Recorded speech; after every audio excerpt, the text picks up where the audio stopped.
തനിക്കെതിരെ പറയാൻ നീ ആരാടാ എന്ന് ചോദിച്ചായിരുന്നു തനിക്കെതിരെയുള്ള ആക്രമണമെന്ന് സംവിധായകൻ പ്രിയനന്ദൻ. ഇതൊരു തുടക്കം മാത്രമാണ്, ഇനി നോക്കിയിരുന്നോ എന്ന ഭീഷണിയും അക്രമികൾ മുഴക്കിയെന്നും ആസൂത്രിതമായ ആക്രമണമാണ് ഇതെന്നും അദ്ദേഹം പ്രതികരിച്ചു. എല്ലാ ദിവസവും രാവിലെ കവലയിലേക്ക് ഇറങ്ങാറുണ്ട്. 7:30യോടെയാണ് പതിവായി ഇറങ്ങുന്നത്. ഇന്ന് 9 മണിയായി. ഈ സമയം അത്രയും ബക്കറ്റിൽ ചാണകവെള്ളവും വെച്ച് കാത്തിരിക്കുകയായിരുന്നു എന്നാണ് അവിടെ ഉണ്ടായിരുന്നവർ പറഞ്ഞതെന്നും പ്രിയനന്ദൻ പറഞ്ഞു. ആസൂത്രിതമായ ആക്രമണമാണ് നടന്നത്. ഇതൊരു തുടക്കം മാത്രമാണ്, ഇനി നോക്കിയിരുന്നോ എന്ന ഭീഷണിയും അക്രമികൾ നടന്നു വരുമ്പോൾ അവർ ഓടി വന്ന് ചാണകവെള്ളം തലയിലൂടെ ഒഴിക്കുകയായിരുന്നു. തലയുടെ വശത്തായി അടിക്കുകയും ചെയ്തു. അയ്യപ്പനെതിരെ പറയാൻ നീ ആരാടാ എന്ന് ചോദിച്ചുകൊണ്ടായിരുന്നു ആക്രമണം.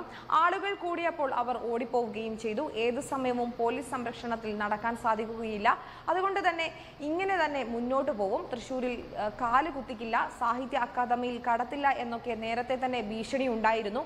അതൊന്നും കാര്യമാക്കിയില്ല. അക്കാദമി ഉൾപ്പെടെ എല്ലായിടത്തും എപ്പോഴും പോകാറുമുണ്ട്. ഫേസ്ബുക്ക് പോസ്റ്റിലെ ഭാഷ മോശമെന്ന് കണ്ടാണ് പിൻവലിച്ചത്. ദൈവങ്ങളെ അധിക്ഷേപിച്ചെന്ന് സ്വയം വിലയിരുത്തുന്നില്ല. സാധാരണഗതിയിൽ ഉന്നയിക്കുന്ന വിമർശനമായിരുന്നു തന്റേതും.